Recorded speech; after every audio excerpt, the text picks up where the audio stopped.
membahas tentang latar belakang.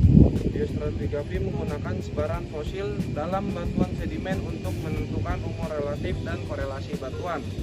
Fosilnya foraminifera laut, penyebaran luas, siklus hidup pendek, sensitif terhadap perubahan lingkungan. Lokasi sampel Sungai Cipamingkis, Desa Sukaresmi, Kecamatan Sukamakmur, Kabupaten Bogor, Jawa Barat.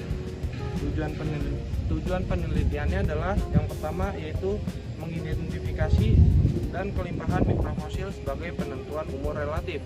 Yang kedua, amati kondisi geologi dan stratigrafi singkapan di Sungai Cipamingkis. Yang ketiga, tentukan zonasi biostratigrafi foraminifera dan korelasi satuan batuan. Dan yang terakhir, interpretasi lingkungan pengendapan purba berdasarkan mikrofosil dan geologi. Selanjutnya yaitu lokasi penelitian kita berada di Sungai Cipamingkis, Desa Sukaresmi, Kecamatan Sukamakmur, Kabupaten Bogor, Provinsi Jawa Barat. Selanjutnya kita di sini akan membahas geologi regional. Lingkungan Bogor backarc basin akibat subduksi lempeng Indo-Australia ke lempeng Eurasia sejak Miocene awal.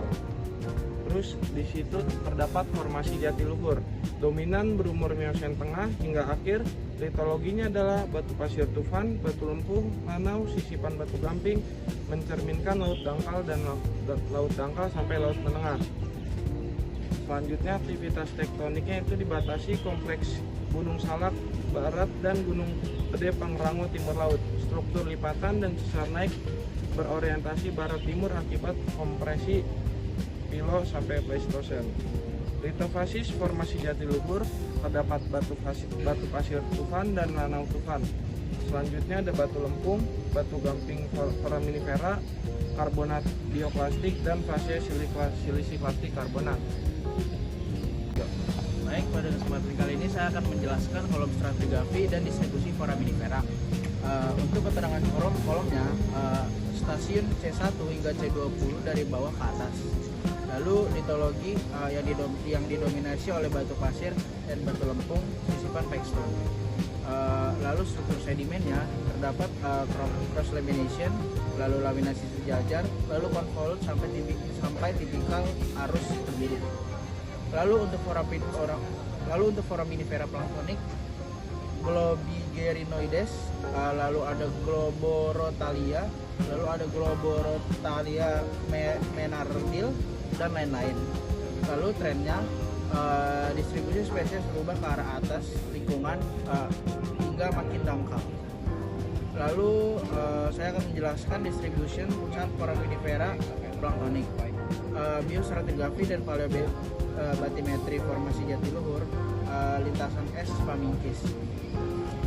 Yang pertama, penentuan umur formasi, umur Miocene tengah hingga Miocene akhir awal. Lalu zonasi biostratigrafinya, zonasi N13 sampai N16. Lalu terdapat Globigerinoides subquardus, lalu Globotalia mayeri, lalu Globorotalia sienkiensis, lalu Globorotalia menardili, lalu Globorotalia acostensis. Yang kedua, lingkungan pengendapan dan paleobatimetri. Bagian bawah, batial bawah sampai batial tengah. Lalu bagian atas, batial atas sampai neritik luar. Lalu kesimpulan trennya menunjukkan tren pendangkalan ke atas, shallowing upward. Mekanismenya berkurangnya kedalaman laut seiring waktu akibat pengisian cekungan sedimen atau basin filling. Oke, slide ini merupakan hasil interpretasi umur dan lingkungan pengendapan formasi jatiluhur berdasarkan analisis foraminifera, planktonik, dan bentonik. Berdasarkan keberadaan spesies indeks seperti Globigerinoides, Globorotalia mayeri, dan yang lainnya, umur pengendapan formasi jatiluhur diinterpretasikan berada pada rentang zona N13 hingga N16. Menurut klasifikasi Blau tahun 1969, rentang ini menunjukkan umur Miocene tengah hingga Miocene akhir awal. Dari aspek paleobatimetri, pada zona N13 lingkungan pengendapan berada pada kondisi batial bawah hingga batial tengah dengan kedalaman lebih dari 500 meter. Selanjutnya, pada zona N14 hingga N15 terjadi perubahan menjadi batial atas dengan kedalaman sekitar 200 hingga 500 meter. Kemudian pada zona N16 lingkungan pengendapan semakin dangkal menjadi titik keluar dengan kedalaman sekitar 50 hingga 200 meter. Perubahan kedalaman ini menunjukkan adanya tren shallowing upper segments, yaitu proses pendangkalan secara bertahap dari lingkungan laut dalam menuju laut yang lebih dangkal. Kondisi tersebut mencerminkan pengisian cekungan sedimen secara progresif selama Miocene tengah hingga Miocene akhir awal. Nah, dengan demikian, formasi jatiluhur menunjukkan evolusi lingkungan pengendapan dari laut dalam menuju laut yang lebih dangkal akibat proses sedimentasi dan pengisian cekungan yang berlangsung secara bertahap. Selanjutnya itu sejarah pengendapan. Yang pertama ada zona N13 yaitu Miocene tengah. Lingkungannya batial bawah hingga tengah yang didominasi foraminifera planktonic laut terbuka. Litologi didominasi batu pasir dan batu lempung turbidin. Yang kedua N14 sampai N15 yaitu Miocene akhir awal. Lingkungannya batial atas, cekungan mulai terisi kedalaman berkurang, masih dijumpai foraminifera laut dalam namun mulai menuju ke dangkal. Selanjutnya ada N16 yaitu neritik luar hingga tengah.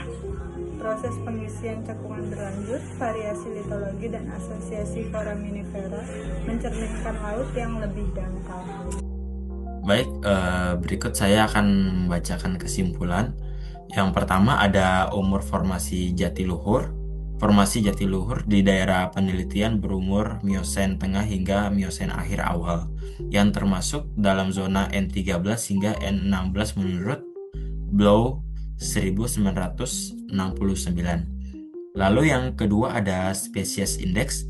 Penentuan umur didasarkan pada keberadaan foraminifera planktonic yaitu Globigerinoides subquadratus, lalu ada Globorotalia mayeri, yang ketiga ada Globorotalia siacensis, yang keempat ada Globorotalia menardi, yang kelima ada Globorotalia acostensis. Lalu ada lingkungan pengendapan.